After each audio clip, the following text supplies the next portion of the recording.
Hello students, आज हम लोग थर्ड क्लास में पहुंच गए हैं। थर्ड क्लास में, अरे हम थर्ड क्लास का बात नहीं कर रहे हैं। I am lecture number 3। Actually I am talking about lecture number 3। Well, आज हम लोग थर्ड लेक्चर में पहुंच गए हैं और इस लेक्चर में हम लोग आज कुछ बेसिक अकाउंटिंग प्रोसेस सीखेंगे, है ना। वेल, अभी तक जो भी हम लोगों ने पढ़ा है वो डेफिनेटली आपने रिवाइज कर लिया होगा। अग्री कर लिया ना? और साथ ही साथ याद भी कर लिया होगा। अगर कुछ डाउट हो तो डेफिनेटली कॉन्सेप्ट में कुछ भी डाउट हो तो पूछते चलिए। देखिए, एक छोटा सा चीज़ बताते हैं। अगर अपने को थोड़ा सा काम करना हो कोई प्रॉब्लम नहीं है, से उसमें 5 मिनट लगता है। लेकिन अगर हम लोग को नेक्स्ट डे का भी काम करना है कोई दिक्कत नहीं, 5 मिनट लगता है, कर लिया, है ना। थर्ड डे का काम करना है, 5 मिनट लगा, कर लिया। ऐसे ही अगर हम लोग 10 डेज 15 डेज का काम कर लेते हैं तो पता ही नहीं चलेगा। लेकिन सोच करके देखिए, 15 डेज तक अगर आपने काम छोड़ दिया तो 5 मिनट्स का काम 75 मिनट्स का हो जाता है। बात समझ रहे हैं मेरी, है ना प्रॉब्लम? तो उस केस में मेरा सजेशन है कि रेगुलरिटी मेंटेन कीजिए। थोड़ा थोड़ा जो आ रहा है उसको अच्छे से पढ़िए, पढ़ करके रिवाइज कीजिए और रिवाइज करके लर्न भी कीजिए। Is this clear? चलिए आगे बढ़ते हैं। मैंने आप लोगों से रिक्वेस्ट किया था कि आप लोगों को अगर कोई भी डाउट हो, कोई भी क्वेश्चंस हो तो ज़रूर पूछिए, है ना। तो I am really thankful to a student, उन्होंने एक क्वेश्चन रेज किया। अच्छा है, हम लोग डिस्कस करेंगे। ये मत सोचिए क्वेश्चन इलॉजिकल है, क्वेश्चन छोटा सा है, क्या फ़र्क पड़ता है। नहीं, हर एक चीज़ का इम्पोर्टेंस है, हर एक चीज़ का इम्पोर्टेंस है। पढ़ते समय अगर थोड़ा भी गैप आएगा ना तो वो आपको क्रिएट करेगा प्रॉब्लम। इसीलिए मेरा सजेशन है, क्या दिक्कत लगता है आपको, सिर्फ क्या करना है, टाइप करना है। मैंने लास्ट क्लास में भी आपको अपना व्हाट्सएप नंबर बता दिया था। इट वाज 9334408181, है ना, 9334408181। इसमें आप मेरे को क्वेश्चन पूछ सकते हैं आराम से। तो चलिए आप व्हाट्सएप करके पूछिएगा क्वेश्चन। पहले हम लोग डिस्कस करते हैं एक क्वेश्चन जो लास्ट क्लास से रिलेटेड रेज किया गया है। इसमें पेटेंट से रिलेटेड ये क्वेश्चन है। इसमें क्या बोलते हैं, क्या पूछा गया है? If Sun Pharma has purchase the patent, can he further sell that patent to some other medicine manufacturer. चलिए, बहुत अच्छा, दिमाग काम कर रहा है। सबसे पहला बात है, पेटेंट हम ट्रांसफ़र करते हैं तो कैसे करते हैं इसको समझेंगे। पेटेंट इनटैंजिबल एसेट है, उसके बारे में हम लोग थोड़ा सा डिस्कस किए थे कि पेटेंट एक इनटैंजिबल एसेट है। तो अगर हम पेटेंट किसी और को लाइसेंस के रूप में देते हैं, मतलब सिर्फ यूज़ करने के लिए देते हैं, से 4 इयर्स के लिए, 5 इयर्स के लिए, 10 इयर्स के लिए, तो अगर हम लोग पेटेंट किसी को यूज़ करने के लिए देते हैं तो उस केस में बताइए, आप अगर किसी चीज़ को यूज़ करने के लिए लिए तो क्या आप उसको सेल कर सकते हैं? नहीं, you are not at all authorised actually, because you are not an owner of that property. Agree? अगर वही आपने उसको परचेज कर लिया, है ना, और उसके ऊपर ओनरशिप ले लिया, तो in that case you are authorised to use. एक एग्जांपल लीजिए, आपने कार किराए पर लिया, है ना, कि भाई 2 दिन के लिए चाहिए, 5 दिन के लिए चाहिए, या 1 साल के लिए एग्रीमेंट किया, या 3 साल के लिए एग्रीमेंट कर लिया कि आपका कार हम यूज़ करेंगे। तो क्या कार ट्रांसफ़र कर दिया गया? नहीं। तो क्या user of the car can sell that car to anyone? No, not at all authorised, because ownership नहीं है बाबा, कैसे कर सकता है, राइट? तो उसी लिए वो नहीं बेच सकता। वही अगर समझ लीजिए हमने आपकी कार खरीद ली, अब I have the ownership right, तो हम कभी भी उसको किसी को भी बेच सकते। मेरे पास अगर वो राइट आ जाए तो हम उसको किसी को भी बेच सकते हैं। लीगल ओनरशिप उसको ट्रांसफ़र कर सकता है, अदरवाइज जो पोजीशन में रखता है उसके पास यूज़ करने का राइट है। सेम उसी तरीके से पेटेंट का अगर यूज़ करने का राइट आपको मिला है, इन दैट केस आप उसको सेल नहीं कर सकते। लेकिन अगर पेटेंट को यूज़ करने का राइट नहीं मिला है, रादर आपने पेटेंट का पूरा लीगल ओनरशिप अक्वायर कर लिया है, तो फिर आप आराम से पेटेंट को किसी और को बेच सकते हैं। बात समझ रहे हैं? जैसे मान लीजिए कि सन फार्मा ने एक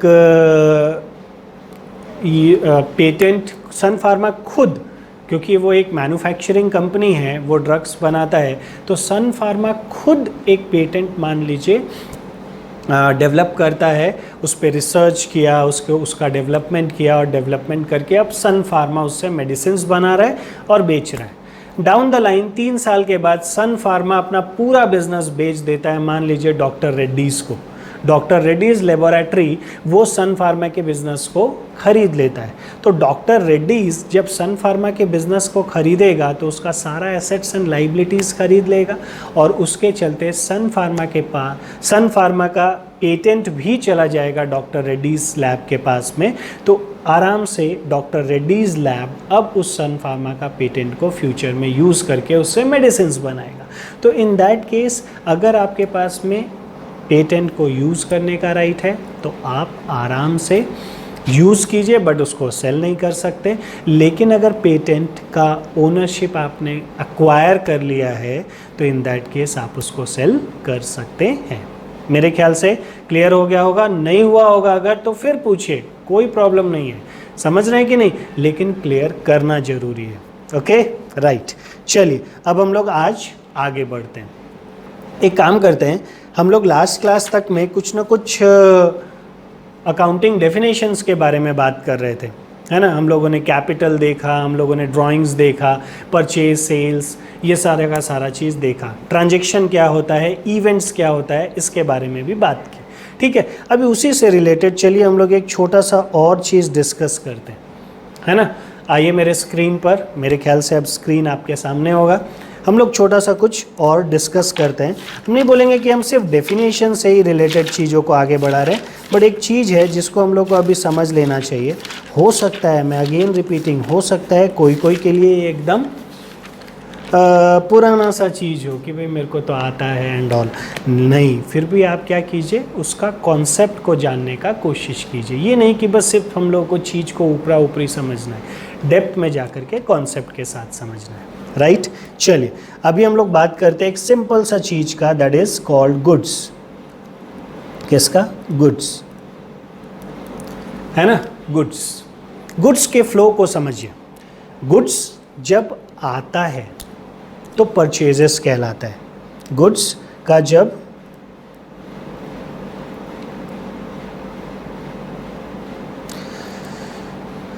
इनफ्लो होता है हमारे बिजनेस में, गुड्स जब आता है तो उसको हम लोग बोलते हैं परचेजेस, है ना। गुड्स का फ्लो है परचेजेस, ये एट कॉस्ट होता है ना। परचेजेस खरीद करके लेकर के आए, 100 रुपये में खरीदे। इस गुड्स को जब हम लोग बेचते हैं तो उसको बोलते हैं सेल्स। ठीक है, ये होता है एट सेल्स वैल्यू, है ना। अगर 100 रुपीज़ में कोई चीज़ खरीदें तो शायद उसको 120 में बेचेंगे, 125 में बेचेंगे, 130 में बेचेंगे, है ना। कुछ ऐड करके बेचेंगे, क्योंकि बेसिकली हम लोग उस पर प्रॉफिट अर्न करते हैं। यही बिजनेस का मेन मोटिव रहता है ना। तो उस केस में अगर हम खरीदे हैं एट कॉस्ट और बेचे हैं उसको एट सेलिंग प्राइस, दोनों अलग अलग प्राइस पर है ना। अब हम बात करते हैं, जितना गुड्स हम लोग खरीदे थे, गुड्स खरीदे, उसके लिए टर्म यूज़ करेंगे goods. Is this clear? Goods एक टर्म यूज़ होता है सिर्फ और सिर्फ ट्रेडेबल आइटम्स के लिए। किसके लिए? ट्रेडेबल आइटम्स के लिए, उन सब चीज़ों के लिए जिसको खरीदे हैं बेचने के लिए, खरीदे हैं बेचने के लिए। या फिर अगर हम बना लिए हैं अब बेचेंगे, उसको भी हम क्या बोलेंगे? गुड्स, है ना। तो अगर हम गुड्स खरीदे बेचे, इन दैट केस ये क्या कहलाएगा हमारा? Goods. Purchase of goods and sale of goods. उसी के साथ साथ अगर हम गुड्स बनाए और बेचे तो वो भी क्या कहलाएगा? फिनिश्ड गुड्स, है ना। तो वो गुड्स जो टर्म है वो उन्हीं सब चीज़ों के लिए यूज़ होता है जो बेचने के लिए। अग्री? तो चलिए, गुड्स ये जो टर्म है इसको खरीदते हैं तो परचेजर्स बोलते हैं, सेल करते हैं तो हम लोग उसको सेल्स बोलते हैं। ये एक कॉमन टर्मिनोलॉजी है जिसको हम लोग डिस्कस कर चुके हैं। अगर कुछ बच जाता है हमारे पास, अगर कुछ गुड्स मेरे पास बच जाता है तो इन दैट केस उसको हम लोग बोलेंगे क्लोजिंग स्टॉक। कुछ गुड्स अगर हम लोगों के पास में बच गया तो उसको हम लोग बोलेंगे क्लोजिंग स्टॉक। तो जो गुड्स खरीद करके लेकर के आया परचेजेस, जो गुड्स हम लोग बेच दिए सेल्स, और जो हमारे पास में बैलेंस बच गया that is called what, closing stock. ठीक है, तो क्लोजिंग स्टॉक कैसे निकलेगा भाई, हम लोगों का जो हम लोग परचेज किए उसमें से लेस कर देंगे हम लोग सेल्स, है ना। परचेज में से सेल्स अगर हम लेस कर देंगे तो क्या हो जाएगा, मेरा क्लोजिंग स्टॉक हो जाएगा। हम एक छोटा सा एग्जांपल लेते हैं, है ना। अगर हम बोलते हैं कि हम लोगों ने परचेज किया से गुड्स ऑफ रुपीज़ 1 लाख, है ना, हम लोगों ने परचेज किया गुड्स ऑफ रुपीज़ 1 लाख, ठीक है। Out of this 1 lakh we sold goods of rupees 80,000. Are we going to sell our product at cost? No. We need to add some profit to it. Okay, so I am adding some profit to it and selling it for rupees say 1,10,000. है ना, sales value. This is our cost and this column is for sales value. And this has been sold for rupees 1,10,000. Is this clear? So can we say that ki like we purchased goods of rupees 1 lakh, out of which we have sold goods of rupees 80,000. Now we are left with what? Now we are left with goods of rupees 20,000. Isn't it? Now we are left with goods of rupees 20,000. So this is our closing stock. Is this clear? हम लोगों ने जितना goods खरीदा उसमें से जो बेच दिए, जो बचा हुआ है दैट इज आवर स्टॉक, है ना। अगर हम बात करें कि जिस दिन हम लोगों ने गुड्स खरीदा था उस दिन अपने पास कितने रुपए का स्टॉक था, स्टॉक और परचेजेस दोनों है तो एक ही चीज़ से, लेकिन दोनों का इम्पैक्ट थोड़ा डिफरेंट है। जैसे अगर हम बात करते हैं हमने जिस दिन गुड्स खरीदा उस दिन हम लोगों के पास कितने रुपए का गुड्स था, 1 लाख का, तो हम उस दिन बोलना हो अगर हम लोगों को तो हम लोग क्या बोलेंगे कि we have a stock of rupees 1 lakh, isn't it? But down the line if we sold goods of rupees 80,000, after selling out goods of rupees 80,000 what are we left with? Now we are left with stock of rupees 20,000 only. Is this clear? So stock is nothing but goods lying with us, goods lying unsold, है ना। तो unsold goods lying with us is called what, that is called stock. ठीक है, तो अगर हम बात करें तो हम लोगों का 20,000 रुपीज़ का गुड्स अभी भी हम लोगों के पास में स्टॉक में पड़ा हुआ है, ठीक है। और purchases is nothing but a gross amount, है ना। We have a total inflow of goods of rupees 1 lakh, out of which we are left with rupees 20,000. तो stock left is called what, closing stock. Is this clear? तो उस case में origin तो purchases ही है, बस उसमें से जो बचा हुआ है दैट इज कॉल्ड स्टॉक, जो अभी तक बिका हम लोगों का नहीं है. Is this clear? चलिए, अभी ये जो स्टॉक है ये मेरे लिए एसेट है कि नहीं? ये जो स्टॉक है ये मेरे लिए एसेट है, इजंट इट? एसेट मतलब इसको हम फ्यूचर में बेच करके कुछ कमा सकते हैं कि नहीं? उस चीज़ को जिसको फ्यूचर से जिस चीज़ से फ्यूचर में कुछ रियलाइजेशन हो that is called an asset, isn't it? तो स्टॉक्स को भी तो फ्यूचर में बेच करके हम पैसा रियलाइज करेंगे, तो इसलिए stock is also an asset. Now अब एकदम ध्यान से सुनिएगा, है ना. हो सकता है आपका कॉन्सेप्ट 11th-12th में थोड़ा डिफरेंट हो और यहाँ थोड़ा सा डिफरेंट होगा, है ना. मैं पहले ही आपको बता चुका हूँ कि हम लोगों का कुछ कॉन्सेप्ट यहाँ डेवलप, कुछ तो हो चुका है 11th-12th में डेवलप, कुछ यहाँ डेवलप होगा, कुछ सीए इंटरमीडिएट में डेवलप होगा, उसमें और रिफाइनमेंट आएगा और डेवलपमेंट होगा सीए फाइनल में, और प्रैक्टिकल लाइफ में उसका अंडरस्टैंडिंग और क्लियर होगा. Is this clear? तो हम लोग का ग्रेड वाइज डेवलपमेंट हो रहा है, और उसी तरीके से जैसे हम लोग छोटे बच्चे थे, फिर हम लोग थोड़े बड़े हुए तो हम लोग स्टूडेंट हो गए एंड ऑल, फिर थोड़े और बड़े हुए तो अब हम लोग ग्रेजुएट हो गए, थोड़े बड़े स्टूडेंट, है ना. फिर और बड़े हुए तो फिर जॉब भी करने लगे, ऑफिसर बन गए, थोड़े और बड़े हुए शादी हो गया, क्या बोलूँ मैं, है ना. खैर चलो हस्बैंड बन गए, है ना, साथ ही साथ दामाद भी बन गए, इज़न्ट इट। तो इस तरीके से उसके बाद थोड़ा और बढ़ेंगे तो पापा भी बन गए। तो हम ही तो हैं जिसका क्या हो रहा है, चेंज, अपग्रेडेशन हो रहा है। सेम उसी तरीके से कॉन्सेप्ट भी अपग्रेड होता है। Is this clear? Even if definitions में भी थोड़ा थोड़ा चेंज आता है, रिफाइनमेंट हम बोलेंगे, रिफाइनमेंट आता है, इसीलिए हम लोग वो रिफाइनमेंट देखते रहेंगे। Got it? तो एक छोटा सा चीज़ है जिसमें हम लोगों को समझना होगा, जब हम गुड्स खरीदते हैं तो ये मेरे लिए एसेट रहता है, अग्री और नॉट?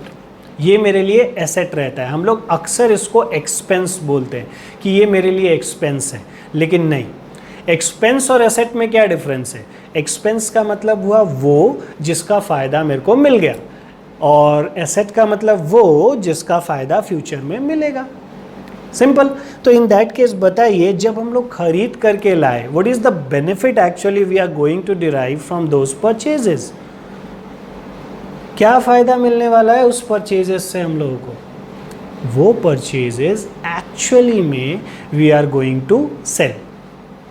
जो परचेजेस है हम लोगों का, वो परचेजेस एक्चुअली में हम लोग बेचने वाले हैं, और बेच करके उससे कुछ कमाने वाले हैं। तो till the time that is lying with us and not yet been sold, that should be treated as an asset, है कि नहीं? कोई दुकान में बहुत सारा सामान पड़ा हुआ है, दैट इज देयर स्टॉक, और वो तो उनकी संपत्ति है, वो उनका एसेट है, टिल द टाइम वो उसको बेच ना दें। जब वो उसको बेच देंगे तब फिर हम क्या बोलेंगे? नहीं, वो बेचने के बाद फिर क्या होगा? फिर एक्सपेंस में कन्वर्ट होगा, क्योंकि अब उनका फ़ायदा मिल गया। इसीलिए जब हम लोग गुड्स को ले करके आते हैं, खरीद करके आते हैं, तो हम क्या बोलते हैं? वो मेरा एसेट है। ये कब तक एसेट रहता है? जब तक ये बिकता नहीं है। जिस दिन ये बिक गया, सोल्ड, उस दिन वो पोर्शन एक्सपेंस हो जाएगा, और बाकी का जो पोर्शन होगा वो क्या होगा? हम लोगों का बाकी का पोर्शन जो होगा वो हमारा एसेट बोल करके ही पड़ा रहेगा। तो क्या हम बोल सकते हैं परचेज का दो पार्ट है?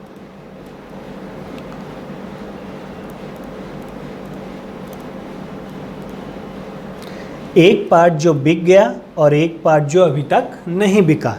If we talk about we purchase goods of ₹1 lakh, तो हम बोलेंगे जिस दिन खरीदे उस दिन मेरा 1 लाख का एसेट है, एंड वो एसेट और कुछ नहीं है, रादर परचेजेस के नाम से है।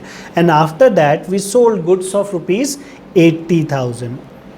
Out of that we sold goods of ₹80,000 for ₹1,10,000. I am talking about cost only. So now this 80,000 should be treated as expense. This 80,000 should be treated as expense, and remaining goods of ₹20,000 which has yet to be sold. So in that case, that is to be treated as asset. तो asset वो है जिसका फ़ायदा future में मिलेगा। तो purchase का वो पोर्शन जिसको हम लोग बेच दिए, उसको हम क्या बोलेंगे? उसको हम बोलेंगे एक्सपेंस। परचेज का वो पोर्शन जो अभी तक नहीं बिका है, उसका नाम बदल देंगे क्लोजिंग स्टॉक, और वो रहेगा एसेट। जब गुड्स खरीद करके लाएंगे तो वो मेरे लिए एसेट ही है, तो purchases should be treated as asset. बचपन में शायद परचेजेस को स्ट्रेट अवे आप एक्सपेंस बोलते थे, लेकिन यहाँ पर मैं उसमें रिफाइनमेंट लाऊंगा। मैं बोलूँगा कि नहीं, जब खरीद करके लाए तो दैट इज़ एन एसेट, है ना। जब बेच दिए उसके बाद वो क्या हो गया? एक्सपेंस हो गया। Is this clear? जो अभी तक नहीं बिका है क्लोजिंग स्टॉक है, और वो मेरा एसेट है। Is this clear? क्यों? क्योंकि डेफिनेशन वही है, जिसका फ़ायदा मिल गया एक्सपेंस, जिसका फ़ायदा नहीं मिला एसेट। नाउ नेक्स्ट हम लोग मूव करेंगे यहाँ पर। ये जो हम लोगों का क्लोजिंग स्टॉक है 20,000 का, ये नेक्स्ट ईयर, क्योंकि हम लोग जानते हैं कि हम लोग पूरे के पूरे बिजनेस के लाइफ को छोटे छोटे पीरियड्स में तोड़ते हैं, and that period is called accounting year, है ना, जो कि 1 साल का रहता है। तो हम क्या करते हैं, इस साल के एंड में जो हम लोगों का स्टॉक था उसको बोलेंगे क्लोजिंग स्टॉक, और फिर अगले साल के बिगनिंग में वही क्लोजिंग स्टॉक हमारे लिए क्या हो जाएगा? Opening stock. It is just like very simple. like you have money actually at in the night you have let's say rupees 200 in your pocket, है ना. तो in that case हम लोग ये बोलेंगे closing balance of cash in your pocket is of rupees 200, है ना. Next morning when you wake up you find that 200 is still there, है ना. तो अगर वो 200 रुपया फिर भी आपके पास है, रहना ही है ना भाई, जो रात को रखे हैं वो सुबह तो रहेगा ही ना उधर. तो इन दैट केस सुबह सुबह उठे और देखे वो 200 रुपया है, तो in that case that is opening balance of cash. कल क्या था रात को, क्लोजिंग बैलेंस ऑफ कैश, और सुबह सुबह क्या है, opening balance of cash. Same उसी तरीके से जो कल था वो क्या है, क्लोजिंग स्टॉक, और जो आज है वो क्या है, ओपनिंग स्टॉक. Isn't it. आज सुबह सुबह जो बैलेंस है ओपनिंग स्टॉक. तो नेक्स्ट ईयर ये क्लोजिंग स्टॉक मेरा क्या हो जाएगा, ओपनिंग स्टॉक, और ये ओपनिंग स्टॉक कितने का रहेगा, 20,000 का. ठीक है, ये नेक्स्ट ईयर हमारा क्या होगा, ओपनिंग स्टॉक हो जाएगा. Is this clear. आप बोलेंगे सर आप मुस्कुरा रहे हैं, एक्चुअली मेरे दिमाग में एक्चुअली इंसिडेंस आ गया. और इंसिडेंस क्या, वो बहुतों के साथ होता है ना. मैंने अभी तुरंत कहा कि भाई 200 रुपया शाम को पॉकेट में रखो, ठीक है, और सुबह उठेंगे तो 200 ही रहेगा ना. हाँ 200 ही रहेगा, लेकिन किन का, एक बार अपने पापा से पूछिएगा, क्या पापा आप रात को जितना पैसा पॉकेट में रखते हैं वो आपका क्लोजिंग बैलेंस ऑफ कैश होता है ना. क्या सुबह सुबह उठते हैं तो आपको उतना ही रुपया मिलता है, और अगर नहीं मिलता तो बाकी का पैसा कहाँ जाता है, एक बार पूछिएगा पापा से. ठीक है, मेरे को नहीं बताना है आंसर, ये सब कुछ नहीं बताना है, पक्का आपके लिए ये होमवर्क है, पापा से पूछिएगा. ऑल्दो ये अकाउंट से रिलेटेड नहीं है, बोलिएगा मत कि टीचर यही सब सिखाता है, बट ये अंदर की बात है, ज़रूर पूछिएगा, है ना, पापा से कि पापा रात को जो कैश रखते हैं सुबह भी आपके पॉकेट में उतना ही कैश रहता है, या फिर वो कैश कम हो जाता है, बढ़ता तो नहीं, बढ़ता नहीं, कम हो जाता है, तो जाता कहाँ है ना. चलिए मजाक साइड करते हैं. अभी मेरे ख्याल से ओपनिंग स्टॉक और क्लोजिंग स्टॉक आपको समझ में आया होगा, है ना. तो क्लोजिंग स्टॉक क्या हुआ, वो गुड्स जो इस साल हम नहीं बेच पाए, और अगले साल के बिगनिंग में उसका नाम बस बदल जाएगा और वो क्या हो जाएगा, ओपनिंग स्टॉक. तो ये है क्लोजिंग स्टॉक और ओपनिंग स्टॉक. एक छोटा सा मैथमेटिकल कैलकुलेशन हम लोग करेंगे, है ना. आइए हम लोग एक छोटा सा कैलकुलेशन करते हैं. से इफ आई से मेरे पास ओपनिंग स्टॉक है 20,000 का, है ना. मतलब at the beginning of the year I have goods of rupees 20,000 with me. During the year we have made a purchases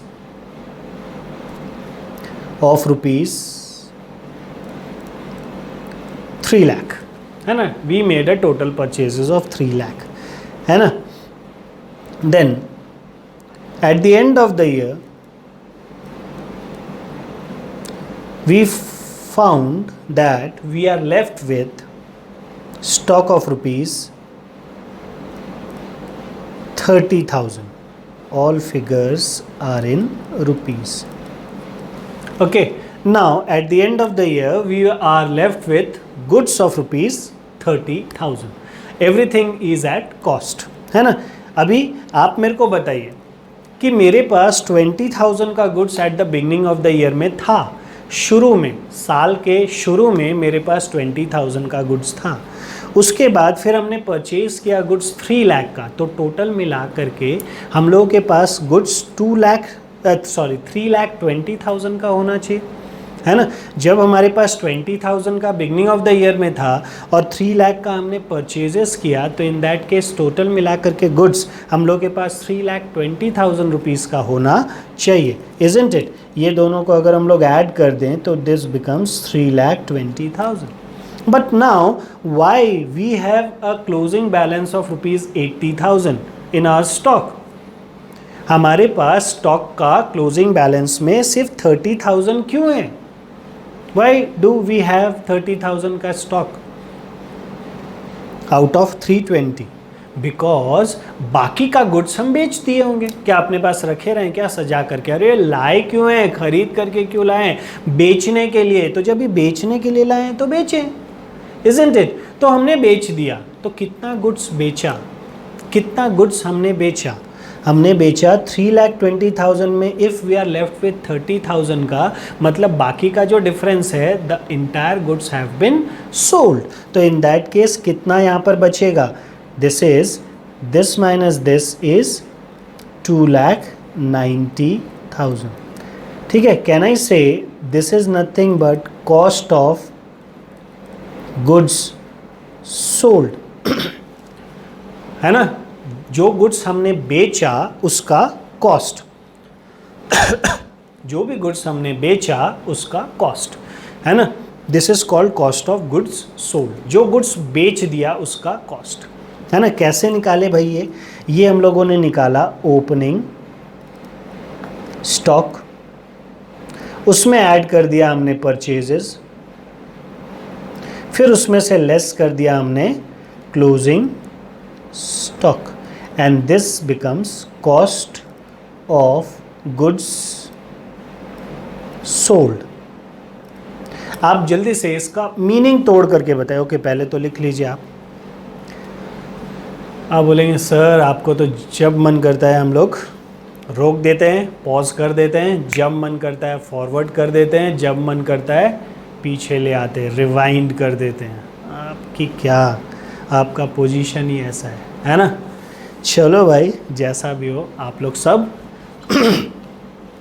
बहुत स्मार्ट हो, पता है मेरे को, और यही स्मार्टनेस एग्ज़ाम में भी दिखाना है, चीज़ों को सीखने के लिए भी दिखाना है।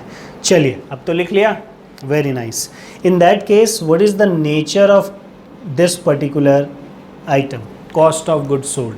Is this an asset, an income, expense और अ लाइबिलिटी? बताइए, सोच के बताइए कि कॉस्ट ऑफ गुड्स सोल्ड क्या है हमारे लिए? इनकम है, एक्सपेंस है, एसेट है, लाइबिलिटी है? क्या है हम लोगों के लिए कॉस्ट ऑफ गुड्स सोल्ड? सोचो सोचो। चलिए अब हम बात करते हैं, what is this actually? This is that portion of goods that has been sold. मतलब वो गुड्स जो हमने बेच दिया, the moment we sold it, हम लोग के लिए वो एक्सपेंस हो गया, हमने उसका फ़ायदा उठा लिया। अग्री? और जैसे ही हमने उसका फ़ायदा उठा लिया वो हमारे लिए एक्सपेंस है। समझ रहे हैं बात? तो हम लोगों का पहले से ओपनिंग स्टॉक पड़ा था, उस समय जब था तो क्या था? एसेट। हमने गुड्स खरीद करके लाया, जिस दिन खरीद करके लाए उस दिन क्या है? एसेट। लेकिन अगर उसको बेच दिए तो वो क्या बन गया? तब फिर तो वो एक्सपेंस बन गया ना। The moment goods have been sold, वो मेरे लिए क्या बन जाता है? वो मेरे लिए एक्सपेंस बन जाता है। बात समझ में आ रहा है? अगर वो गुड्स मेरे पास है तो वो मेरे लिए क्या है? एसेट है। हमने उसको बेच दिया, उसका फ़ायदा उठा लिया, वो क्या है? एक्सपेंस है। तो कॉस्ट ऑफ गुड्स सोल्ड मतलब वो गुड्स जो बेच दिए उसका कॉस्ट, है ना? बेचे नहीं होंगे 2,90,000 में से, सेल्स जो है वो सेल्स वैल्यू जो है हम लोगों का, वो सेल्स वैल्यू है हम लोगों का से 4 लाख। हमने 2,90,000 के गुड्स को कितने में बेचा होगा? 4 लाख में। भाई प्रॉफिट कमाएंगे ना, तो जितने का गुड्स है उतने ही में थोड़ी बेचेंगे, उससे ज़्यादा में बेचेंगे। इसीलिए कंफ्यूज नहीं होने का है। This goods has been sold for ₹4 lakh. बात समझ में आया? तो हम लोगों ने 2,90,000 का कॉस्ट का गुड्स को 4 लाख में बेचा। तो ये मेरे लिए क्या है? This is an expense. बात समझ में आया, है ना? तो कहने का मतलब ये है कि जब हम लोग गुड्स को खरीद करके लाते हैं वो मेरे लिए क्या होता है? एसेट होता है। अगर वो मेरे पास पड़ा रहता है मेरे स्टॉक में तो भी एसेट है। लेकिन कब तक एसेट है? जब तक हम उसको बेच ना दिए हों। जिस दिन हम उसको बेच देते हैं वो मेरे लिए क्या हो जाता है? फिर वो मेरे लिए एसेट नहीं रहता है, वो एक्सपेंस हो जाता है विद द बेसिक डेफिनेशन, है ना? कि भाई जिसका फ़ायदा मिल गया एक्सपेंस, जिसका फ़ायदा मिलने वाला है वही एसेट। बात मेरी क्लियर हुई? चलिए, वेरी गुड। ठीक है, तो एक चीज़ ये समझे, अच्छा चलिए अभी हम बात करते हैं, ठीक है। आप मेरे को बताइए, परचेजेस एक ट्रांजेक्शन है ना, तो परचेजेस इज अ ट्रांजेक्शन, ठीक है। और सेल्स, सेल्स भी ये एक ट्रांजेक्शन है, एक्टिविटी है ना। तो एक्टिविटी है तो उसको हम क्या बोलेंगे, ट्रांजेक्शन, है ना। लेकिन closing stock is the residual, is the outcome of purchase and sale, outcome, results, consequence is called event, याद है। तो this is an event. Is this clear? आप बोलेंगे क्या होता है इवेंट, क्या होता है ट्रांजेक्शन, भूल गए, बदमाशी। चलो भाई अभी तो रिकॉर्डेड क्लासेस है, जा करके देखो उसको कि what is the difference between transaction and event. हम लोगों ने पहले के क्लासेस में डिस्कस किया है इसको, ठीक है। फिर से जल्दी से, ट्रांजेक्शन का मतलब एक्टिविटी, जो एक्टिविटी हम करते हैं, इवेंट का मतलब कंसिक्वेंस, रिजल्ट, है ना। जैसे हम लोग ने एग्जाम्पल लिया था प्रॉफिट या लॉस का, इजंट इट। तो प्रॉफिट या लॉस इवेंट है, कुछ खरीदे कुछ बेचे, नेट में जो रिजल्ट आया दैट इज़ प्रॉफिट। अगर पॉजिटिव है तो और नेगेटिव है तो लॉस, तो वो हमारे लिए क्या हुआ, इवेंट। वैसे ही हम लोगों का क्लोजिंग स्टॉक, परचेज और सेल्स दोनों को नेट किए तो क्या बचा, क्लोजिंग स्टॉक, ये भी क्या है हमारे लिए, इवेंट, है ना। तो ट्रांजेक्शन और इवेंट, हमने एक बिल्डिंग हमने खरीदा था, क्या है, ट्रांजेक्शन, परचेज ऑफ बिल्डिंग। लेकिन अर्थक्वेक आया और वो बिल्डिंग पूरा का पूरा बर्बाद हो गया, पूरा बर्बाद हो गया, मतलब क्या, that is an event. Is this clear? वो अर्थक्वेक आकर के बिल्डिंग का बर्बाद होना इज एन इवेंट। समझ रहे हैं कि नहीं? तो ट्रांजेक्शन मतलब एक्टिविटी जो हम करते हैं, इवेंट मतलब कंसिक्वेंस, उसका रिजल्ट, ठीक है। तो इवेंट एंड ट्रांजेक्शन में डिफरेंस है। बाय द वे अकाउंटिंग में events as well as transaction, transaction as well as events, all are to be recorded, isn't it. Purchase को भी रिकॉर्ड करना, सेल्स को भी रिकॉर्ड करना, क्लोजिंग स्टॉक को भी रिकॉर्ड करना, अग्री? तो ये सब क्या है, अपना इवेंट। आप बोलेंगे फिर ओपनिंग स्टॉक क्या है? अरे भाई क्लोजिंग का ही तो सुबह रात को था क्लोजिंग और सुबह हो गया ओपनिंग, है तो वही। समझ रहे कि नहीं? इन पापा से पूछना बराबर रहता है क्या? ठीक है, बताना मत, हम बोले। वेल चलिए आगे बढ़ते हैं। तो मेरे ख्याल से परचेज सेल्स स्टॉक का कॉन्सेप्ट थोड़ा सा आपका क्लियर हुआ हो। आप बोलते हैं इसे थोड़ा सा क्लियर नहीं करना है, पूरा क्लियर करना है। मेरे को लगता है ना, एक चीज़ को बार बार जब करते हैं, साथ ही साथ थोड़ा कुछ जानते जाते हैं, तो कोरिलेट होता जाता है, जिससे हम लोग का कॉन्सेप्ट और भी साउंड होता है। Is this clear? तो इसीलिए मैं बोलता हूँ परेशान नहीं होना है, धीरे धीरे सीखते चलेंगे। जब हम लोग बुनेंगे तो फिर देखेंगे कि हाँ सारा काम, आई मीन जब हम लोग पूरा को कंसोलिडेट करेंगे, then we will have outcome, और वो एक हम लोगों का अंडरस्टैंडिंग लेवल का होगा और बहुत अच्छे से क्लियर भी हो जाएगा। तो धीरे धीरे धीरे धीरे हम लोग आगे बढ़ते जाते हैं, थोड़ा थोड़ा सीखते हुए, है ना। चलिए अब हम आगे बढ़ते हैं, एक और चीज़ को चलिए हम लोग डिस्कस करते हैं, क्योंकि आज हम लोगों को बेसिक अकाउंटिंग प्रोसेस देखना है, जिसमें हम लोगों को जर्नल एंट्रीज भी देखना है, ठीक है। तो हम लोग उसी सिलसिले में चलिए एक कॉन्सेप्ट को देखते हैं। ट्रांजैक्शंस में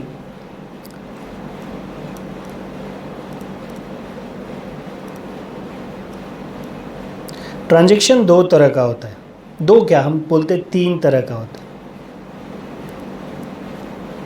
एक होता है कैश ट्रांजैक्शन,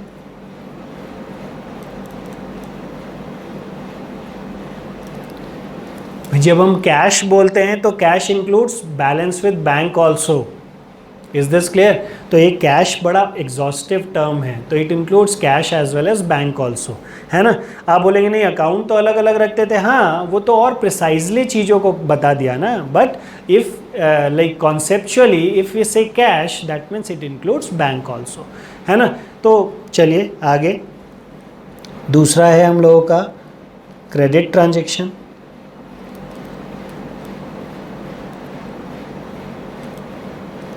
एंड थर्ड है हम लोगों का that is non cash transaction.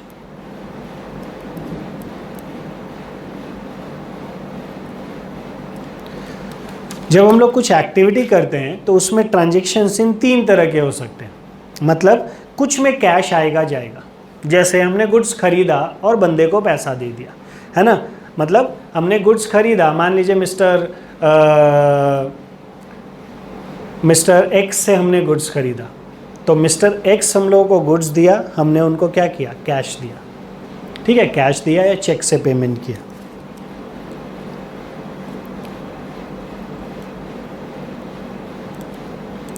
ठीक है, तो मिस्टर एक्स से हमने गुड्स खरीदा, हमारे पास गुड्स आया और हमने उसे क्या दिया, कैश दिया। तो जब हमने उसे कैश दिया, इन दैट केस हमारे पास से कैश चला गया और हमारे पास गुड्स आ गया।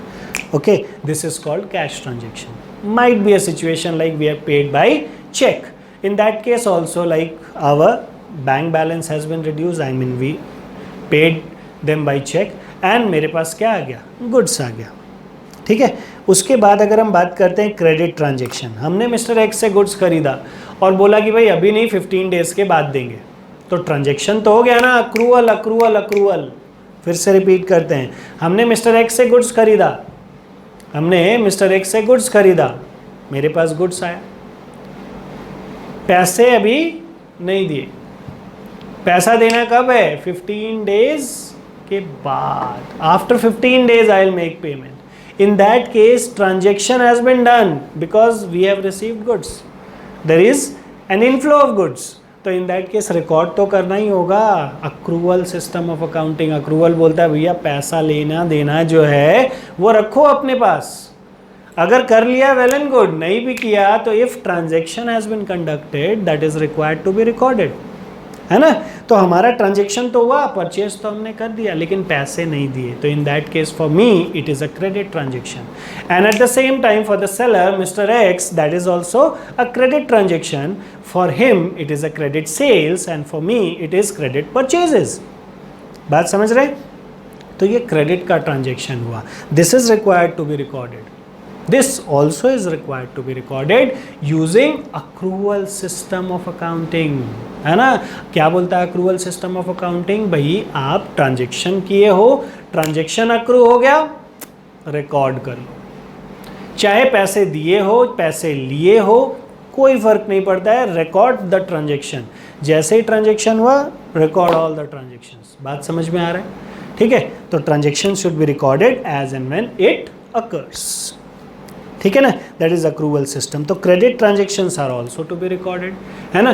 क्रेडिट ट्रांजेक्शन मतलब transaction that has been done but the settlement of which shall be done in future, isn't it. तो अभी तो हो गया ट्रांजेक्शन बट उसका सेटलमेंट हमको कब करना है, फ्यूचर में करना है, तो this is called what, this is called आपका क्रेडिट ट्रांजेक्शन। तो एक हो गया कैश ट्रांजेक्शन जिसका सेटलमेंट अभी हो गया, एक हो गया क्रेडिट ट्रांजेक्शन जिसका सेटलमेंट फ्यूचर में होना है, एक हो गया non cash transaction. Non cash transaction, ऐसा कोई ट्रांजेक्शन होगा भी क्या, पैसा का कुछ लेने देने नहीं है, हम लोगों तो ने तो पढ़ा था कि लाइक अकाउंटिंग सिर्फ उसका करना है जिसको इन टर्म्स ऑफ मनी हम लोग प्रेजेंट कर सके और साथ ही साथ जिसका फाइनेंशियल कैरेक्टर हो, ऐसा कुछ पढ़ा था, है ना। अकाउंटिंग का डेफिनेशन एक बार पूछे, आप बोलेंगे अभी थोड़ी आप देख रहे हो, हम लोग तो ऐसे ही देख करके बता देंगे। अरे नहीं, कॉपी में नहीं देखना है, ऐसे ही देखना है, याद भी करना है, समझना भी है, याद भी करना है। सिंपल तरीके से क्या था, accounting is the art of recording, classifying, summarising, क्या क्या क्या क्या, in what, correct, in substantial manner, isn't it? फिर and in terms of money, what, transactions and events, है ना, transactions and events and interpreting its results thereof, isn't it? तो ये था आपका अकाउंटिंग का डेफिनेशन। हाँ, definitely the transaction should be in financial character, either the entire transaction should be of financial character or at least a part of that transaction should be of financial character, तो we need to account it for, okay। तो well वो accounting का definition था। तो in that case अगर transaction में money involve है तो हम लोग रिकॉर्ड तो करेंगे उसको, मनी इन्वॉल्व है, जरूरी थोड़ी है देना है या लेना है। Is this clear? Cash transaction में मनी देना लेना अभी किए, क्रेडिट ट्रांजेक्शन में मनी देना लेना डेफर कर दिए, फ्यूचर में करेंगे। और नॉन कैश ट्रांजेक्शन में मनी का लेना देना नहीं है लेकिन मनी इन्वॉल्व है। जैसे एक छोटा सा एग्जांपल, अगर हम बोलते हैं कि हमने 5 लाख रुपीस का गुड्स आपसे खरीदा बाद में आपको पैसे नहीं दिए, what is this? This is called bad debt. पढ़े थे भाई, डिस्काउंट, बैड डेट, ये सब सबको है ना। तो क्या था, जब हमने गुड्स खरीदा आपसे 5 लाख रुपीस का तो आई एम सपोज टू पे you, but subsequently what happened, I did not पे। क्या हुआ? This is called bad debt. बताइए, बैड डेट आपका ट्रांजेक्शन टू बी रिकॉर्डेड है कि नहीं? ठीक है, इवेंट ही है, समझ लीजिए कंसिक्वेंस हुआ कि पैसा नहीं मिला, ठीक है, तो that is also to be recorded. Is this clear? हाँ चलिए, तो हम यहाँ पर ट्रांजेक्शन्स एंड इवेंट्स लिख देते हैं, नहीं तो इनकम्प्लीट था, पकड़ में आ गया, ठीक है। तो जो ट्रांजेक्शन्स एंड इवेंट्स है वो हो सकता है कुछ कुछ नॉन कैश हो। यहाँ बैड डेट जो है नॉन कैश है, कभी पैसा नहीं मिलने वाला है, कभी पैसा ना आएगा ना जाएगा, still that is required to be recorded. तो we have transactions, it may be of cash, it may be on credit, it may also be a non cash transaction। Clear है? तो उस केस में अगर इन सारे के सारे ट्रांजेक्शन्स को हम देखें तो हमको इसको रिकॉर्ड करना और रिकॉर्ड करके समझना भी है, ठीक है। तो कैसे समझेंगे कि कोई ट्रांजेक्शन कैश ट्रांजेक्शन है, कैसे समझेंगे कि कोई ट्रांजेक्शन क्रेडिट ट्रांजेक्शन है, और कैसे समझेंगे कि कोई ट्रांजेक्शन नॉन कैश है? अरे नॉन कैश होगा तो देख करके ही समझ में आ जाएगा। खैर, अभी हम इसके बारे में बहुत बात भी नहीं करें, हम लोग आगे बढ़ करके बात करेंगे। अभी हम इन दोनों के बारे में बात करेंगे। अरे इसका बहुत अच्छा एग्जाम्पल है डिप्रिशिएशन, है ना, बैड डेट, डिस्काउंट, ठीक है, ये सब है एग्जाम्पल्स, बट अभी बात नहीं करेंगे इस पर बहुत ज़्यादा। अभी हम लोग बात करेंगे इन दोनों पर, है ना, cash transaction and credit transaction. तो अगर कोई ट्रांजेक्शन कैश ट्रांजेक्शन है कि क्रेडिट ट्रांजेक्शन है, ये कैसे पता चलेगा? जैसे हम लोग 2-3 एग्जाम्पल लेते हैं। Say goods sold for cash ₹3000। Second है goods purchased and paid by check ₹5,000.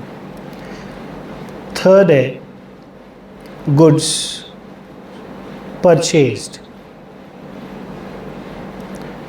₹1,000. Fourth है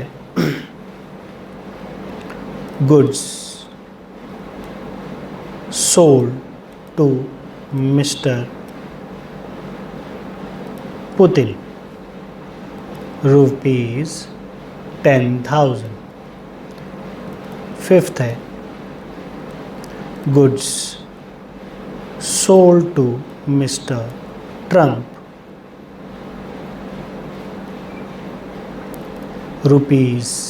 ₹25,000 in cash.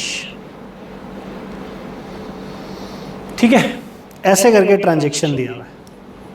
तो देखिए, ट्रांजैक्शन को देखने से कुछ कुछ में तो बहुत क्लियर हो जा रहा है कि ये कैश ट्रांजैक्शन है कि ये नॉन मतलब क्रेडिट ट्रांजैक्शन है ना। तो समझना पड़ेगा, आइए देखते हैं। ऐसे क्लियर हो जा रहा है, आपको भी जो क्लियर हो रहा होगा वो यहाँ पर लिख दीजिए, कैश है कि क्रेडिट है, बस यहाँ पर आप लिख दीजिए। लिख दिया? लिख दीजिए कि ये ट्रांजैक्शन जो ट्रांजैक्शन है ये कैश ट्रांजैक्शन है कि क्रेडिट ट्रांजैक्शन। लिख दिया? चलिए अब हम भी लिखते हैं।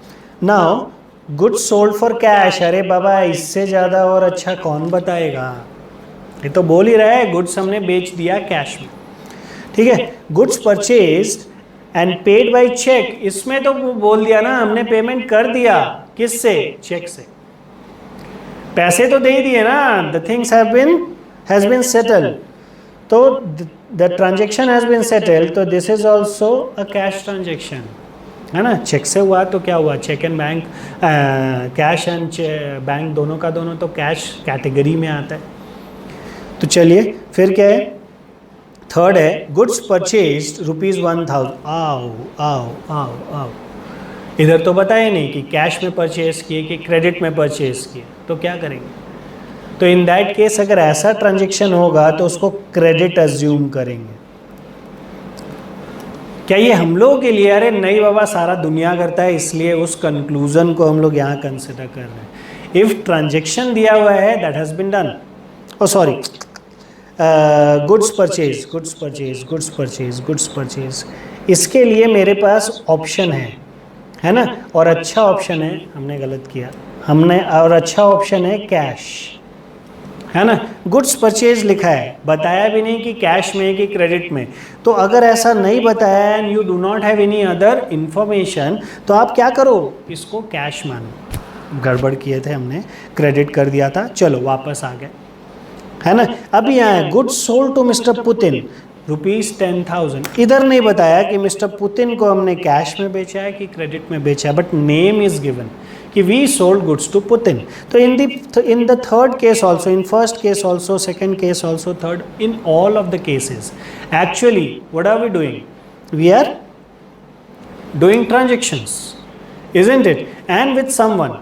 ऐसा थोड़ी कि हम लोग हवा में बेचेंगे, गुड्स कैश में भी बेचे तो कोई ना कोई पर्सन को ही तो बेचे होंगे, गुड्स क्रेडिट में बेचे तो भी तो कोई पर्सन को ही बेचे होंगे ना। तो हमेशा ये ट्रांजेक्शन्स जो होगा ये हमेशा क्या होगा, किसी न किसी पर्सन के ही साथ होगा। तो इन दैट केस सब में पर्सन इन्वॉल्व है, लेकिन यहाँ पर पर्सन का नाम दिया हुआ है फोर्थ नंबर केस में।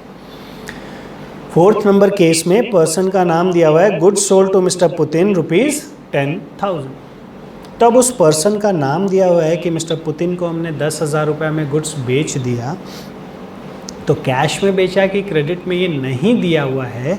तो इन दैट केस जब कोई नाम देगा और ये नहीं बोलेगा ना कि हमने कैश में बेचा कि क्रेडिट में बेचा, जब कोई नेम दिया हुआ रहेगा और अगर ये नहीं बताता है कि हमने कैश में बेचा या क्रेडिट में बेचा, तो इन दैट केस हम क्या अज्यूम करेंगे?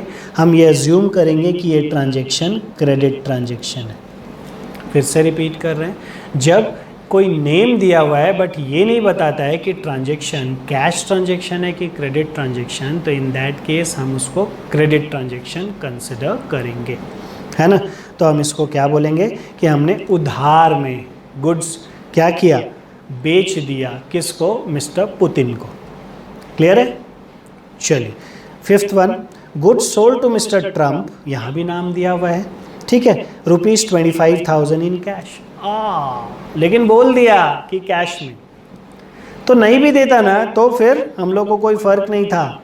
अगर ये नहीं भी देता ना, नाम सिर्फ लिख देता गुड सोल्ड फॉर कैश, तो क्या बोलते, बढ़िया। लेकिन नाम भी दे दिया तो कंफ्यूज नहीं होना है कि ये तो कैश में है ना, तो ये भी ट्रांजेक्शन क्या है, कैश। अगर ये नहीं देता कि good sold to mister Trump ₹25,000 इतना करके छोड़ देता, तो क्या करते? तब फिर बोलते क्या बोलते? तब फिर बोलते कि भाई हमने ट्रम्प को गुड्स क्या किया, क्रेडिट में बेचा। लेकिन यहाँ तो क्या है, यहाँ goods sold to mister Trump ₹25,000 in cash बोल दिया, तो इन दैट केस ये कैश में ट्रांजेक्शन है।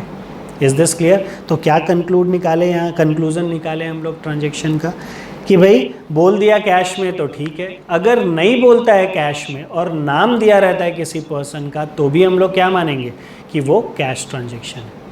क्लियर?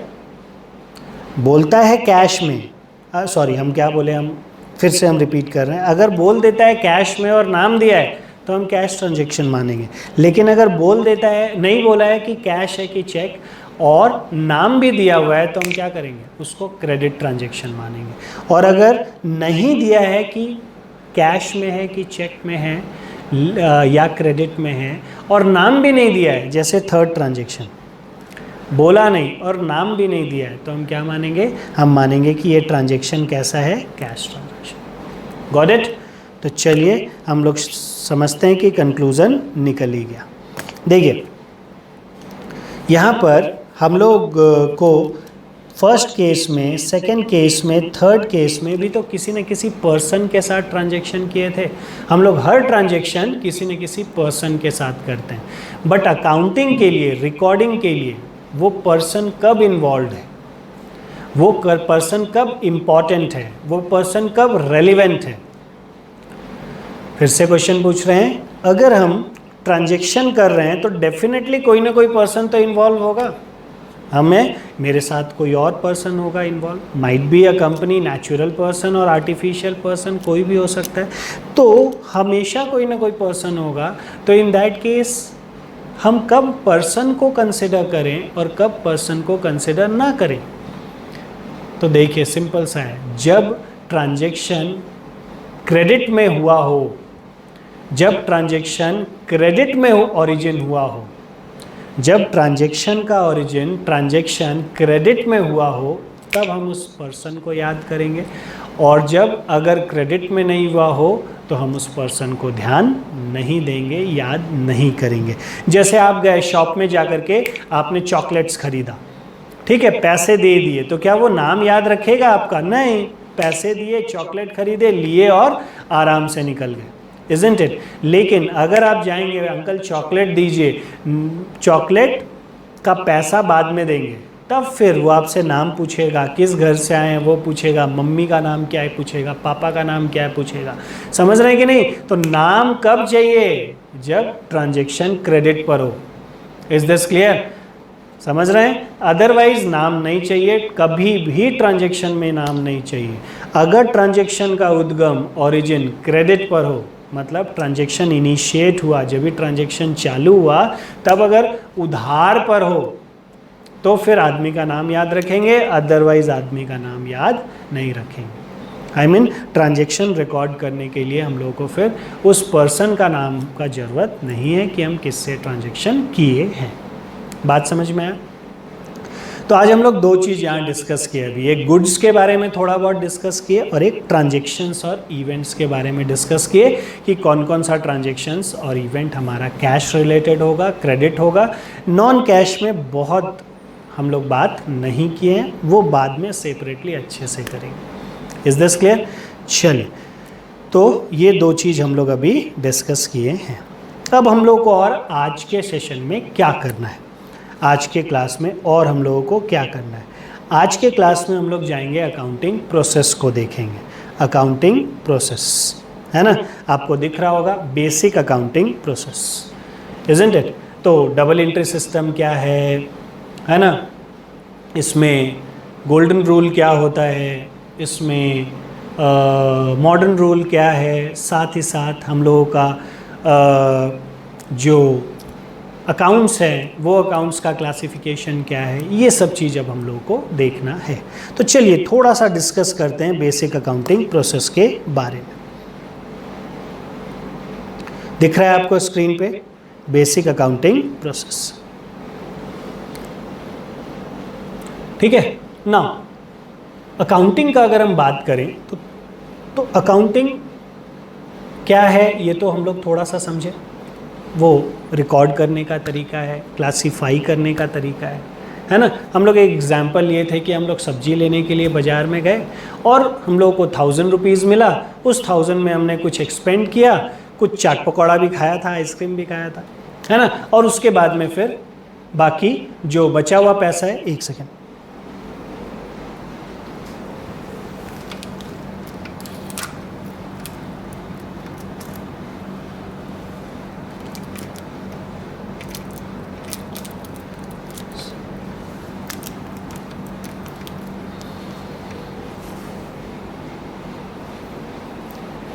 यस सॉरी, हाँ, तो 1000 रुपीज़ में कुछ एक्सपेंड किया, शायद 700 रुपया था, और 100 रुपये का चाट पकौड़ा खाया, आइसक्रीम खाया, और बाकी का पैसा ला करके वापस दे दिया घर में। तो क्या है, हम लोग उसको रिकॉर्ड किए तो बहुत अच्छे से एक्सप्लेन कर दिए अपने पेरेंट्स को कि भाई 1000 रुपीज़ आपने दिया था, ये हमारा एक्सपेंस हुआ, सो दैट कि हम आराम से उनको एक्सप्लेन करके सेटिस्फाई कर दिए, और साथ ही साथ एक बेस बन गया हम लोग को फ्यूचर डिसीजन मेकिंग के लिए हेल्प मिला कि भाई हमने आलू कितने में ख़रीदा, हमने और भी दूसरा आइटम्स जो है वो कितने में ख़रीदा, तो नेक्स्ट टाइम जब भी हम लोग बाज़ार जाएंगे तो हम लोगों को प्रॉब्लम नहीं होगा। एक आइडिया भी बन जाएगा कि हम लोगों का क्या पास्ट एक्सपीरियंस है ना। तो इससे हम लोग सेटिस्फाई कर सकते हैं यूज़र ऑफ फाइनेंशियल स्टेटमेंट्स को, है ना। पार्टीज़ इन्वॉल्व जो हैं ट्रांजैक्शंस में, उनको हम इंफॉर्मेशन दे करके सेटिस्फाई बहुत आराम से कर सकते हैं। वहाँ डिस्प्यूट का चांसेस हमारा एलिमिनेट हो जाता है। अग्री? खैर, तो ये सब ये जो तरीका है, ये तरीका कब क्या पुराने जब से हम लोग बने हैं तब से क्या ये सारा का सारा तरीका हम लोगों का अडॉप्ट किया गया है? क्या वही सेम तरीका चलता आ रहा है? नहीं, है ना। देखिए, अकाउंटिंग, मॉडर्न अकाउंटिंग का अगर हम लोग बात करें तो ये तो बहुत अभी 500-600 साल पहले ही, 500 साल ही बोले, पहले ही हम लोगों का डेवलप हुआ है। ठीक है, जैसे हम लोग फादर ऑफ मॉडर्न अकाउंटिंग किसको बोलते हैं? आप स्क्रीन पर देख रहे होंगे, क्या नाम है? लूका पैकोली। आई साइलेंट है ना, PACIOLI, है ना। तो लूका पैकोली, तो इन्होंने 1494 में एक्चुअली एक बुक लिखा था। ये मॉन्क थे, ये एक्चुअली क्या है, वहाँ पर एक हम बोल सकते प्रीस्ट थे, है ना। साथ ही साथ इनको मैथ्स का भी बहुत नॉलेज था, तो मैथमेटिशियन भी थे। तो उस समय एक्चुअली ये प्रपोर्शन, साथ ही साथ ट्रांजैक्शंस, मर्चेंट्स, लोगों को बहुत ज़्यादा डिस्प्यूट होता था आपस में। ठीक है, उस समय यूरोप का बात है ना, ये इटली के थे, वहाँ पर बहुत सारा डिस्प्यूट होता था। तो उस डिस्प्यूट को रिजॉल्व करने के लिए, क्योंकि इनको मैथ्स आता था, तो इन्होंने वहाँ पर एक बुक लिखा और उस बुक में एक्सप्लेन किया कि कैसे हम लोग इस डिस्प्यूट को कम कर सकते हैं, कीपिंग रिकॉर्ड्स, है ना, कि भाई हम क्या पैसा आया, क्या पैसा गया। एक्चुअली उस पर्टिकुलर चीज़ को रिकॉर्ड करने के लिए ये अकाउंटिंग ये इन्होंने डेवलप किया था, है ना। तो लॉन्ग बैक 1494 में, तो अभी तो बेसिकली हम लोग आप बोल सकते हैं 525 साल भी हो गया, 525 साल से ज़्यादा हो गया। ठीक है, तो उस केस में उस समय इन्होंने डेवलप किया वो सारा का सारा कुछ। लेकिन एक चीज़ है जो हम लोगों के लिए, इंडियंस के लिए प्राउड का बात है, उससे हंड्रेड्स ऑफ ईयर्स पहले, पता नहीं कितने 100 साल पहले भी इंडिया में बही खाता, क्या बही खाता चलता था। Is this clear? आपने नाम सुना होगा चाणक्य का, है कि नहीं? वो तो 1300 सेंचुरी के थे, 1200 समथिंग के आसपास के थे वो, है ना। उस समय उन्होंने अर्थशास्त्र लिखा था, है ना, इकोनॉमिक्स के बारे में उस समय वो सारा का सारा चीज़ करते थे। और हम लोग बही खाता, ठीक है, आजकल हम लोग अपने इंडिया को बहुत गलत तरीके से देखते हैं कि हम लोग के कंट्री में बहुत गंदगी है, कंट्री के लोग जो हैं अनसिविलाइज्ड हैं, ऐसे हैं वैसे हैं, बट ऐसा नहीं है। समझ रहे हैं? हम लोगों को खुद में प्राउड करना चाहिए, हमेशा अच्छा फील करना चाहिए, क्योंकि अपना पास्ट भी अच्छा था। डेफिनेटली डिस्प्यूट तो बहुत ज़्यादा है, पॉलिटिकल डिस्प्यूट भी है और साथ ही साथ सोशल इश्यूज़ भी है कि हम लोगों के हिस्ट्री को बहुत ज़्यादा गलत तरीके से हम लोगों को सिखाया गया है कि नहीं? आप भी देखते होंगे व्हाट्सएप पर और सोशल मीडिया पर कितना सारा ये सब चीज़ फैलाया जाता है। बट अगर आप विकिपीडिया में जा कर के देखेंगे तो you will find debit and credit का, अगर आप हिस्ट्री देखेंगे तो यू विल फाइंड दैट कि जब ये 1494 में मिस्टर लूका ने ये एक बुक लिखा था, उसके बहुत समय पहले से इंडिया में बही खाता ये सब चलता था। लेकिन क्या हुआ, डाउन द लाइन समझ लीजिए 1400 सेंचुरी 1500 सेंचुरी से इंडिया में इन्वेजन स्टार्ट हो गया। उसके बाद में फिर हम लोग खुद में दबा हुआ सा महसूस करने लगे, बहुत हद तक एक्सप्लॉयटेड भी थे, शोषित भी थे, जिससे हमारा जो कॉन्फिडेंस है वो बहुत डाउन हो चुका था। तो हम अपने पास्ट को एक्सेप्ट भी नहीं करते हैं कि इतना ग्लोरियस हम लोग का पास्ट हुआ भी था क्या, और ना ही बेसिकली हम लोग उस पर्टिकुलर चीज़ को लेकर के कॉन्फिडेंट होते हैं। तो हम लोग को अपने में कॉन्फिडेंस लाना होगा। समझ रहे हैं कि नहीं? पास्ट कैसा भी हो, लीव इट। आज के दिन में हम लोग मेहनत करेंगे और मेहनत करके बहुत अच्छे तरीके से आगे बढ़ेंगे, बिलीव मी। है, बहुत अच्छा है पास्ट, आप पढ़ना, अशोका भी पढ़ना, अशोका का कुछ डीमेरिट्स भी है उसको भी पढ़ना, सिर्फ अच्छा अच्छा क्यों पढ़े, अच्छा गलत जो भी है। बट अभी तो हम लोग को इस पढ़ाई के बारे में बात करना है। बट हाँ, बही खाता अकाउंटिंग इंडिया में बहुत पहले से है ना, और ऐसा नहीं है कि सिर्फ इंडियंस ही बोलते हैं, सब जगह है लिखा हुआ। लेकिन मॉडर्न अकाउंटिंग जो हमारा ये डेबिट क्रेडिट एंड ऑल है, ये सबका समझ लीजिए कि 15 सेंचुरी से 1500 सेंचुरी से ये सबका स्टार्ट हुआ था एप्लीकेशन, और उसको लेटर ऑन इंडिया एडॉप्ट कर लिया। Is this clear? और आज के दिन में इंडिया भी उसी मॉडर्न अकाउंटिंग को लेकर के चल रहा है। ठीक है, अपना पुराना अकाउंटिंग जो था पता नहीं अब कोई उसको फॉलो भी करता है या नहीं। वेल, अगर हम बात करें तो लुका पेकोली जो ये बुक लिखे थे 1954 में, इस बुक में उन्होंने एक्सप्लेन किया था एक्चुअली कि हर एक ट्रांजैक्शन का दो एस्पेक्ट होता है, हर एक ट्रांजैक्शन का दो एस्पेक्ट है। इन्होंने नहीं बताया कि डेबिट और क्रेडिट है कि नहीं, लेकिन वो ये जरूर बता दिए थे कि हर एक ट्रांजैक्शन का दो एस्पेक्ट है ना। मतलब कोई भी आप ट्रांजैक्शन करोगे तो वो दो चीज़ों को किसी न किसी तरीके से हिट करेगा, है ना। जैसे एक छोटा सा एग्जांपल लेते हैं, हम लोग बोलते हैं कि हमने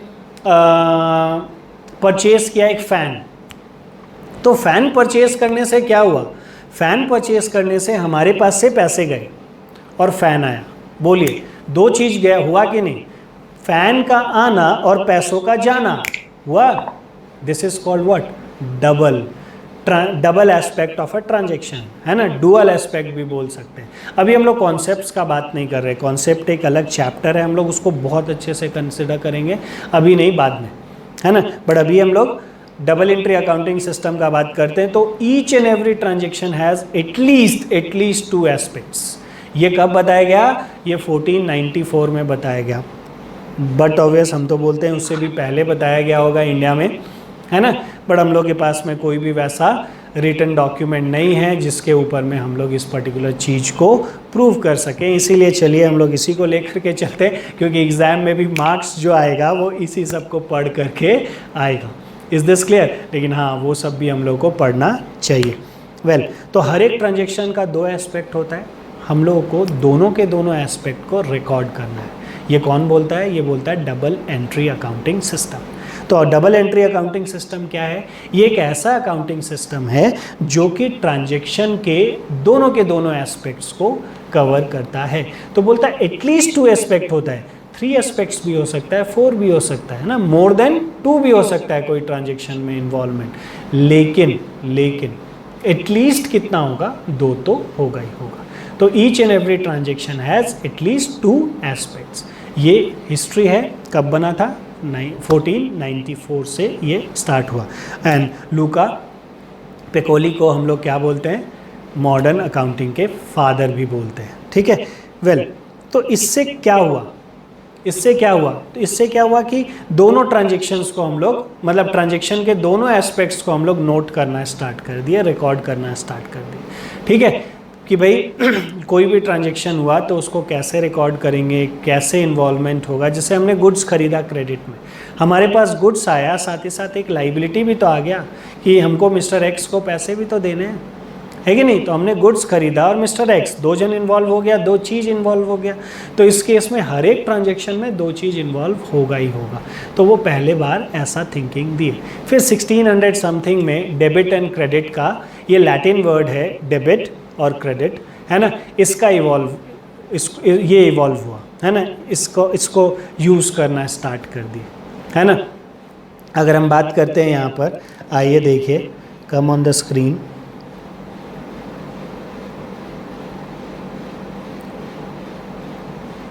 चलिए, नाउ यहाँ देखिए, ठीक है। जो डेबिट वर्ड है, it is derive from a Latin word डी बेरे, है ना, that is to owe. And credit जो है that is derive from, that is also from a Latin word that is क्रेडेरे, है ना, दैट इज टू इंटरेस्ट, है ना। मतलब to owe and to interest, है ना। इंटरेस्ट मतलब हम किसी को किसी चीज के लिए लाइबल कर दे, है ना, दैट इज इंटरेस्ट, कि भाई ये आपको करना है, ये आपका ऑब्लिगेशन, ये आपका है, ये आपका लाइबिलिटी है, दैट इज क्रेडिट, है ना। तो ये लैटिन वर्ड से आया है क्रेडेरे, और ये लैटिन वर्ड का मतलब होता है क्रेडिट, बाद में धीरे धीरे चेंज होते होते क्रेडिट हो गया, है ना। और एक्चुअली फिर क्या है, ये क्रेडेरे और ये सब तो लैटिन से स्टार्ट हुआ, लेकिन बाद में क्या हुआ, डेटर और क्रेडिटर वर्ड से डेबिट और क्रेडिट इवॉल्व हुआ, है ना, ठीक है। तो डेटर ये स्टार्ट हुआ लैटिन से, एंड फिर क्या हुआ, फिर इंग्लिश में डेटर से डेबिट हो गया और क्रेडिटर से क्रेडिट हो गया। लेकिन इस पर्टिकुलर चीज का जो ओरिजिन है, स्टार्टिंग है, वो क्या है, डेबेरे और क्रेडेरे, है ना। और उसी से इंग्लिश वर्ड आया डेटर और क्रेडिटर, और डेटर और क्रेडिटर से फिर डेबिट और क्रेडिट, है ना। तो ये सब वर्ड्स हम लोगों का जो है ये इस तरीके से डेवलप हुआ। तो ये डेबिट और क्रेडिट वर्ड अराउंड 1690s में शायद डेवलप हुआ, है ना।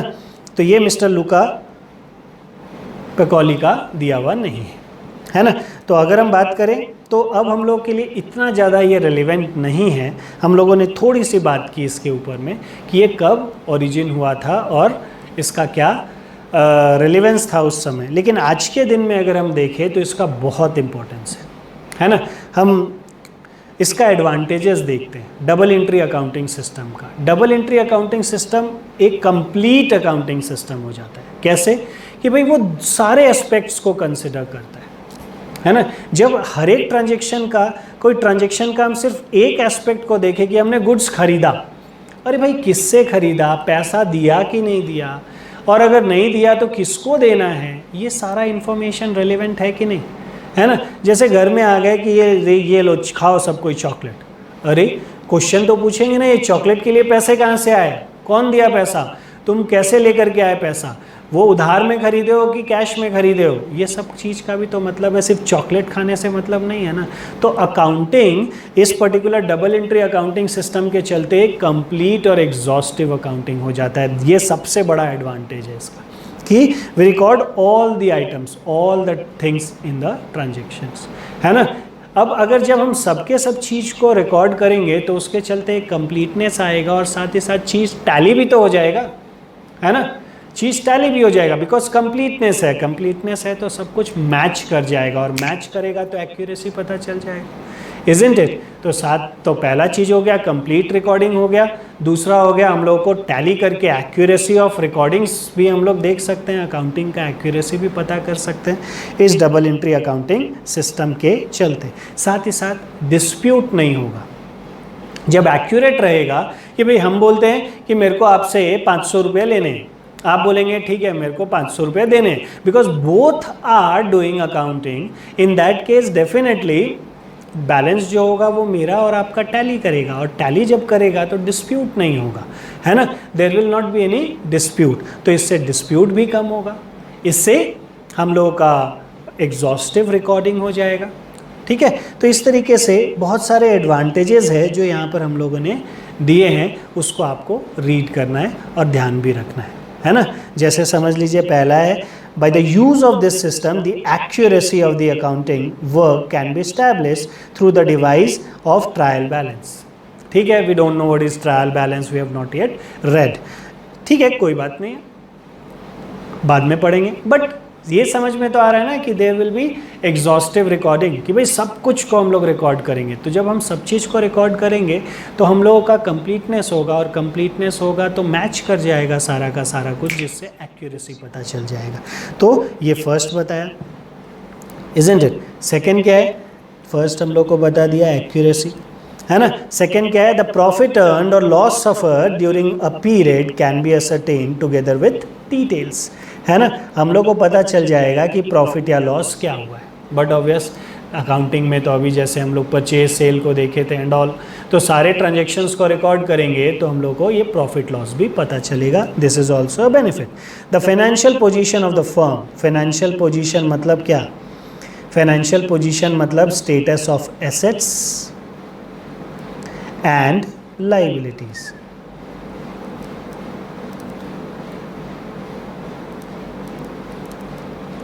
समझ रहे हैं? फाइनेंशियल पोजीशन मतलब position of assets and liabilities. तो हम लोग को फाइनेंशियल पोजीशन भी पता चल जाएगा कि मेरे पास कितना एसेट्स है, कितना लाइबिलिटीज़ है। जैसे क्लोजिंग स्टॉक निकाले थे ना भाई, अकाउंटिंग करेंगे तो पता चलेगा ना कितना फर्नीचर पड़ा है, कितना फ्रिज पड़ा है, कितना चेयर्स पड़ा है, कितना हम लोग के पास में एसी है, ये सब का सब पता चल जाएगा कि इधर से अकाउंटिंग से। तो we will be in a position to ascertain the financial position, है ना, of the organisation. And then the system permits accounts to be kept in as much details as necessary and therefore affords significant information for the purpose of control। ठीक है, accounting बहुत बड़ा control का tool है ना। जैसे आपको 1000 रुपया मिला था, अकाउंटिंग नहीं करते तो एक्सप्लेन नहीं हो पाता कि भाई 100 रुपया आप भी खाए थे, है ना। तो ये सारा का सारा कुछ लिखे हैं तो सब कुछ पता चल जाएगा, और जब पता चल जाएगा तो कंट्रोल भी कर पाएंगे, है ना। क्या मेरा ज़्यादा लग गया, क्या कम लग गया, अगले बार क्या करना है ना, कैसे निगोशिएट करना है, ये सब का सब पता रहना चाहिए। जैसे मान लीजिए सब्जी खरीदने के लिए गए, टमाटर खरीदने के लिए गए, है ना। टमाटर वाला बोला कि भाई हमारा 50 रुपीज़ करके टमाटर, लेकिन कल खरीद करके लाए थे 30 में। तुरंत क्या बोलेंगे, क्या बात करते हैं, 50 रुपया, बेवकूफ़ समझ लिए क्या, 30 रुपया का रेट है टमाटर का। वो बोलेगा नहीं 35, ऐसा करके आप निगोशिएट कर लेंगे 30 में। अगर आपको ये पता ही नहीं था, आपने रिकॉर्ड ही नहीं किया था, ध्यान ही नहीं है आपको, तो क्या होगा, तो आप फंस सकते हैं, आपको नुकसान हो जाएगा। तो आप बहुत अच्छा ट्रांजैक्शनल कंट्रोल कर सकते हैं, स्टाफ कंट्रोल कर सकते हैं, ऑफिस ऑपरेशनल कंट्रोल कर सकते हैं, बहुत कुछ कर सकते हैं। अकाउंटिंग बहुत तगड़ा चीज़ है, बहुत पावरफुल टूल है ये सब चीज़ के लिए। समझ रहे हैं कि नहीं? हमने तो सबसे शुरू वाले ही क्लास में बता दिया है, जीने का तरीका है। Is this clear? इसको बस अच्छे से आप अप्लाई कीजिए, इसके कॉन्सेप्ट को, इसके लॉजिक को, आपको जीने का तरीका समझ में आ जाएगा। मेरे को तो ये लगता है, ठीक है, आप भी देखिएगा। Result of 1 year may be compared with those of previous years and reasons for the change may be ascertain. तो हम कंपेयर कर सकते हैं, समझ रहे हैं कि नहीं? कंपेयर करेंगे तभी तो पता चलेगा कि भाई ग्रोथ हुआ कि डाउनफॉल हुआ, है ना। हम लोग अब ऐसे भी देखे थे, हम लोग अकाउंटिंग ईयर मेंटेन करते हैं, मतलब ईयर वाइज अकाउंटिंग करते हैं। इस साल का अकाउंटिंग हुआ, फिर अगले साल का अकाउंटिंग करेंगे, फिर अगले साल का अकाउंटिंग करेंगे, तो अपना ग्रोथ हम लोग देख सकते हैं कि भाई पिछले साल हमारा सेल्स कितना था, करंट ईयर कितना हुआ, बढ़ा है कि घटा है, फ़ायदा है कि नुकसान है। तो ये सब कुछ हम लोग आराम से क्या कर सकते हैं, चेक कर सकते हैं। तो ये सब चीज़ अगर करना है तो हम अकाउंटिंग हमको करना पड़ेगा ना। इस साल के सारे ट्रांजेक्शन्स को रिकॉर्ड करना है, पिछले साल के भी सारे ट्रांजेक्शन्स को रिकॉर्ड करना था, ये सब ट्रांजेक्शन्स को अब कंपेयर करना है, तो ये भी पॉसिबल है। तो these are the benefits of accounting. But obvious हो सकता है कुछ टर्म यहाँ पर ऐसा है जो हम लोग अभी तक डिस्कस नहीं किए हैं, ठीक है। आप बोलेंगे हम तो पढ़े 11-12 में, आप पढ़े होंगे, ठीक है, बढ़िया बात है, बट हम लोग अभी तक डिस्कस नहीं किए, तो परेशान नहीं होना है, इसको थोड़ा सा अभी ऐसे ही समझना है, और बाद में जब वो सब भी पढ़ लेंगे तो इसको एग्जॉस्टिवली समझना है ना, ऐसे भी समझ में आ जाएगा ये सारा का सारा चीज़। तो अकाउंटिंग का बहुत बेनिफिट है, इट इज़ अ मस्ट, है ना, ये बहुत ज़रूरी है बिजनेस के लिए अकाउंटिंग करना। Got it? तो अब हम लोग आगे बढ़ेंगे, लेकिन चलिए एक छोटा सा ब्रेक लेते हैं 5 मिनट का, है ना। आप भी जाइए, फ्रेश होकर के तुरंत आइए, फिर हम लोग रीस्टार्ट करेंगे अपना सेकेंड सेशन इसी पर्टिकुलर क्लास का, ठीक है ना। फिर हम लोग आगे और भी पढ़ेंगे अकाउंटिंग का फॉर्मेट, क्लासिफिकेशन एंड ऑल, ठीक है। तो चलिए, सी यू, जल्दी से भाग कर जाइए, भाग कर आइए, ओके, जाइए।